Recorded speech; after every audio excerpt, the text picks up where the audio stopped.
The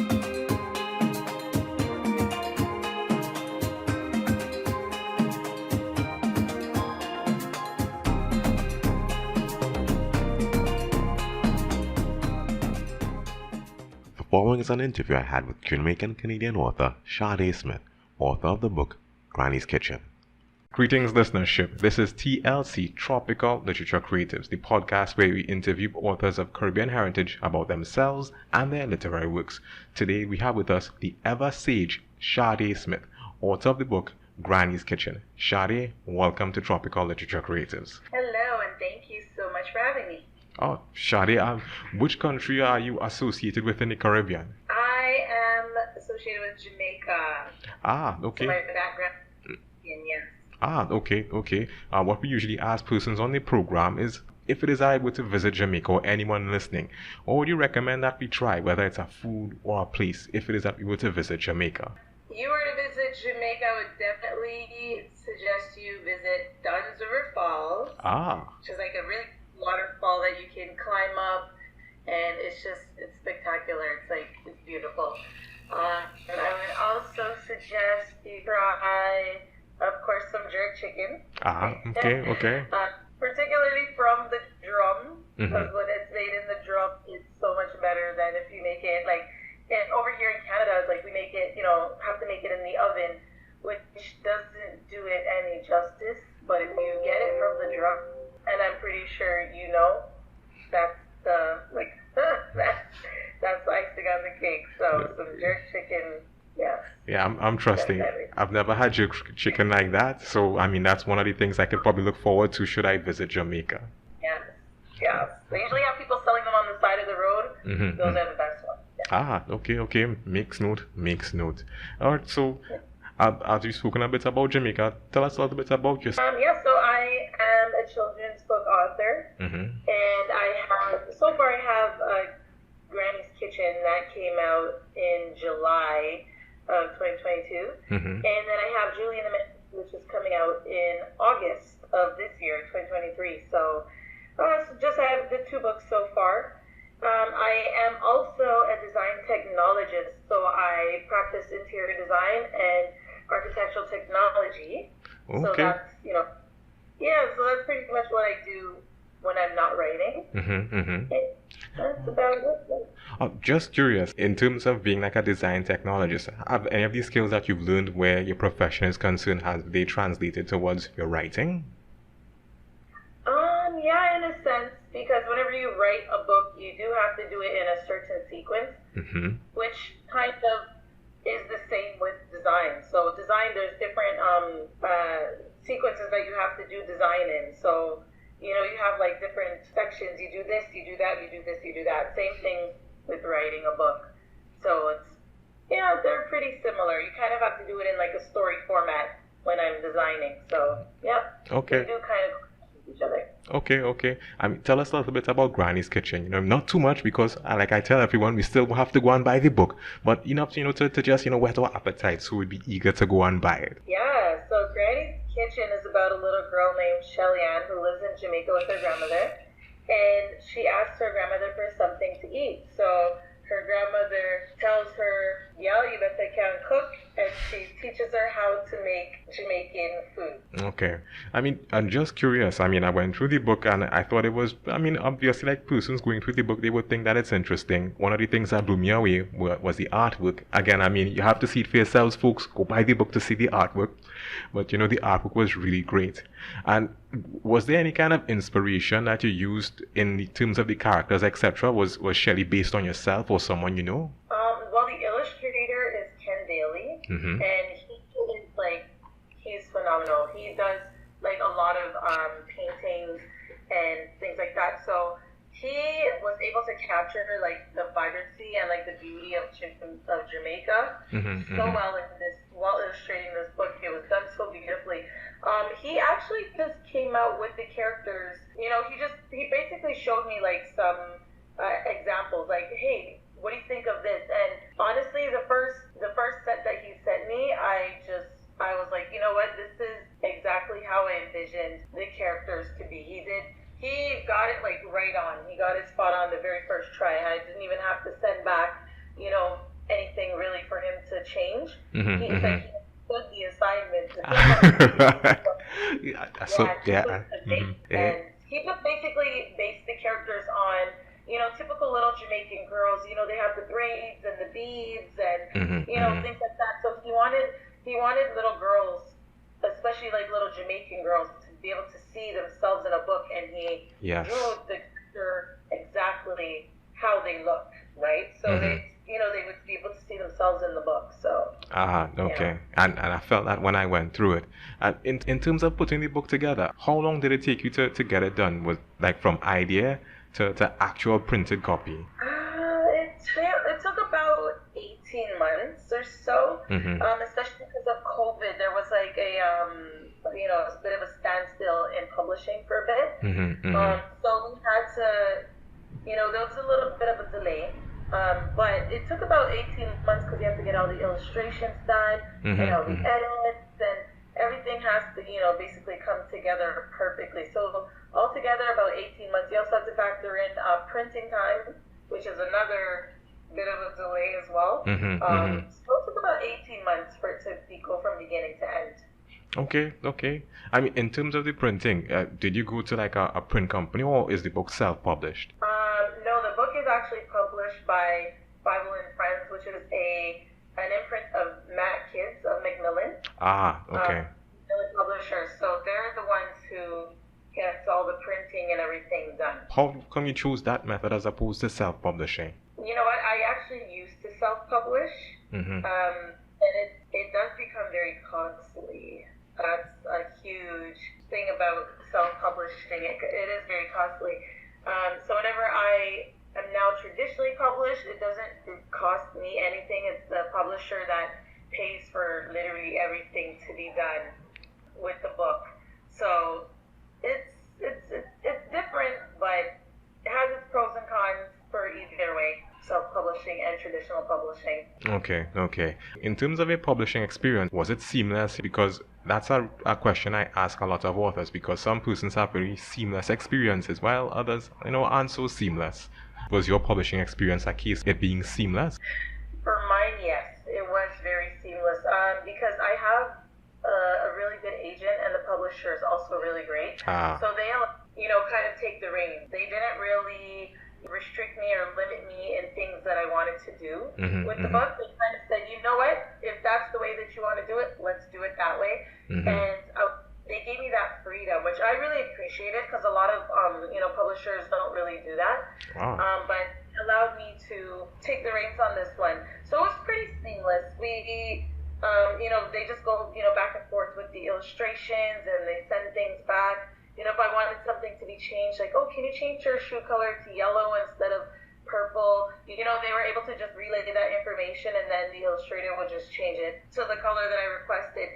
If they agree, they'd be like, yeah, you know what, that's a really good point. I think yellow would look better on her skin tone, type of thing. Mm-hmm. So we were able to it was very seamless. Okay. All right, smooth. Yeah. Seeing that you had to coordinate with the artist, and like you were talking, how it is that they gave you the reins in certain aspects of the publishing. How do you feel about that? Is it something that you're accustomed to, being in control like that in terms of your stories and print, etc.? Well, because I was self-published before, I was pretty much doing everything myself. So I was used to taking charge of, the assignment. But so I was very appreciative that they allowed me to, still take charge somewhat of the project. But it was kind of something that I am used to, only because I self-published before. So it was very much appreciated. Okay. Can you tell me a little bit, like, any work that you did before that you had to self-publish, and maybe a little bit of information about it for those who might just be curious about the process? Yeah, so I have a book called Super Mom Okay. that I published, which is a story about, how and why moms are so super. It's a multicultural book, so and I illustrated it myself as well, because I couldn't afford an illustrator, so I had to do it myself. But it basically it's filled with different kinds of moms. So you'll see indigenous mom, you'll see Asian mom, black mom. You'll see like Muslim mom, Caucasian mom. Like there's so many different kinds of black mom. There's so many different kinds of moms in the book. Yeah. So that, you know, it basically shows why the moms of every single race are so super. It starts off though with super mom being in a super suit. She's a black mom, the black super mom, and it shows her in a super suit, and it's like it's basically a story told by the child's eyes, saying, oh, you know, mom is so super. She does this, she does that, she does this, she does that. Like she must be a superhero. But then it kind of, at the end, it kind of breaks it down and shows that no, moms are just super by nature. So it's not that she's actually a superhero. She's just super. She's super by nature. That's just how moms are. So it's a cute little book. And then I have another one called Someone for Everyone, which is about a little rhino. He's a rhino named Randy, and he has a mom. His mom is a lioness. Oh. This story kind of touches on the topic of like adoption. Right. Yeah. So. This is like kind of, it's something like, you know, that resonates with my own personal life. Like with one of my siblings was kind of raised by my mom. It's not her biological child, but she did raise him. So that's kind of where this story came from. So it's about, you know, the lioness. She cares for this rhino, baby rhino, and he, you know, he goes to school and he kind of like, everyone tells him like, you're not a lion, like you don't have, you know, fur, you don't have a long tail, you don't have, you know, you have a horn type of thing. And then he kind of realizes like, oh yeah, I do. And then, you know, he asks his mom, and then she says, well, you know, I took you in, you know, you're my baby, I cared for you, it doesn't matter what you look like, you know, I cared for you type of thing. So, and then he kind of realizes at the end, yeah, it really doesn't matter what I look like. This is my mom, then I'm her baby, and then that's it. So that's kind of where that story came from, you know, so that, you know, they're adopted or, you know, children can relate and learn the story for, you know, what it is. No, those are really great books. I personally wasn't aware that you had written those as well. You're holding us out on a shot. You're holding out. But don't worry. I know. No, I mean, but in terms of like a self-publishing experience, I know that one of the differences is that when persons are self-published, they have to do a lot of the things themselves. You mentioned that you had to do artwork. I mean, in terms of like marketing and promotion, that sort of thing. I mean, how was your experience where that's concerned? You do have to do literally everything yourself. So you have to build up, you know, I guess like you have to find people that you can sell your book to. It is a bit difficult though, because it's just you by yourself. Now that I'm traditionally published, I have Macmillan like behind me. I have Matt Kids behind me. So people, you know, tend to, and like, you know, it's in bookstores, it's on bookstore websites and things like that. So I have a further reach. Yeah. Instead of saying, hey, you know, come and buy my book. Now the book is just available to everybody. So it's a little bit easier to be traditionally published, I would say, personally speaking. But it's a bit of a different process because, you know, I don't really have, before I didn't really have a big, you know, publishing company to back me up, right? So now people see, they're like, oh, Matt Kidd, okay, perfect. They're like, you know, I trust this book, right? So it's kind of you do get different reactions from people, but, you know, that's just the way that it works for both fields, right? Okay. No, I mean, and it helps understand the process, the benefits of, you know, being a self-published author, as well as the strengths that come with going with a publishing company. Like you said, you have that backing. So if it's a self-published author, you know, we're not too sure about that person, kind of iffy. But if it's purchased, like why I said, you know, Macmillan's like, oh, you know, yeah. Exactly. Like whenever you're self-published, you're kind of starting from, like, you know, I guess the ground, and you have to work your way up. Whereas if you're traditionally published, you're kind of like a little bit, like you kind of have a bit of a stepping stool, I guess. You still have to market your own book, though. That's one thing that people don't really realize. When you're traditionally published, you still have to do all that, you know, pushing of your book. They don't really do it for you, but at least you have, you have to market your own book. Otherwise, no one's going to see it. Okay. Well, thanks for sharing that. And again, I mean, yeah, I think at some point in time you need to you need to revisit the literature that you would have put out, because some of those books sound really interesting, and it would be good to showcase some of those as well. Yeah. Especially the book on adoption. I'm just curious. I mean, what would your thoughts be if it is like some of your books that were adopted by maybe an institution? Let's say the Ministry of Education in Jamaica, to help persons with their reading and their comprehension skills. How would you feel about something like that? That would be really cool, yeah, because I'm actually trying to get, even Granny's Kitchen. Mm-hmm. I would love for it to get over to Jamaica, because this is a book literally about them. So if they can get a hold of my book and see that, oh, there's a book about me, right? I think that would be a really wonderful thing if I can get it over there. I'm still working on that, but hopefully it makes its way over to the island. Okay. I mean, you've written like you identified 3 books so far, and well, 4. And I don't know if you've done more. And if it is that a person, looking at or listening to this program, from Jamaica, would be understanding to know that, Sade has written 4 books. And I think, if Sade can write 4 books and, she's of Jamaican heritage, maybe I could try something like that too. What advice would you give to them? What skills do you think that they should acquire if they want to get into publishing, into writing books? I would say to keep writing. So reading is where it starts. So Mm-hmm. you have to do a lot of reading, because the more you read, the better writer you become. Also too, know your market. So you have to, read a lot of, especially children's books, Mm-hmm. to see how they're written and to see what makes them so appealing to, for people to read. You have to know exactly the style, characters, like what makes this book so great, right? I would also say, keep writing, of course.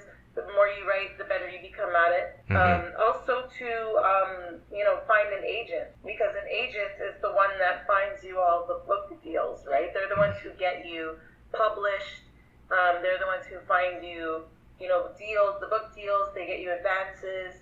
They work on your contract for royalties and things like that. So find a good agent. That is another really important point. Okay. And seeing that you would have published these books, I mean, if it is that we're interested in getting copies of these books, where can we go to get them?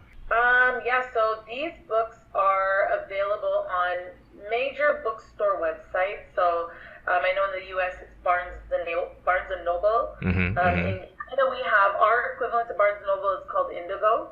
So and so Indigo is where you would get it, on Amazon as well, of course.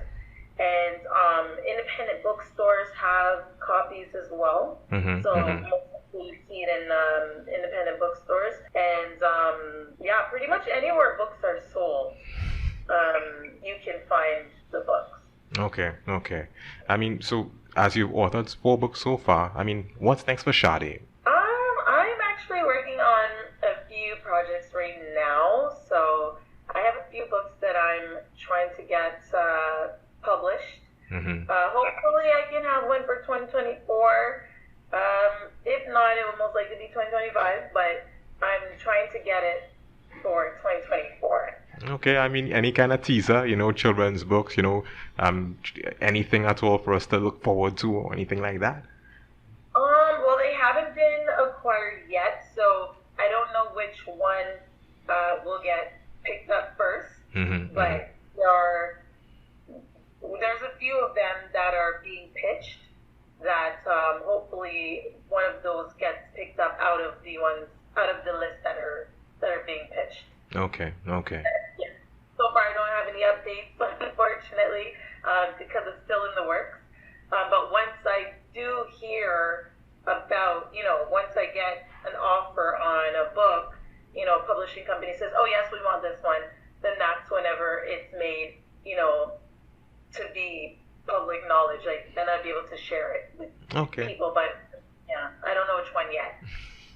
Okay. Well, that's no problem. Either way, we're looking forward to see what it is that you are bringing to the table next, Shadi. And that pretty much brings us to the end of our interview at this point in time. So, Shadi, thank you very much for being our guest on Tropical Literature Creatives. And we do look forward to all the other offerings that you bring. And when they do come out, I mean, don't be a stranger. We look forward to interviewing you about them as well. Yes, definitely. Thank you so much for having me. This was a wonderful chat. And yeah, I would love to, update you later on. For sure. Okay. All right. You take care, Shadi. Thank you. You've been listening to TLC, Tropical Literature Creators. If you've heard something of interest or something you like, reach out to us. Reach out to our authors. Follow us on social media. We look forward to hearing from you.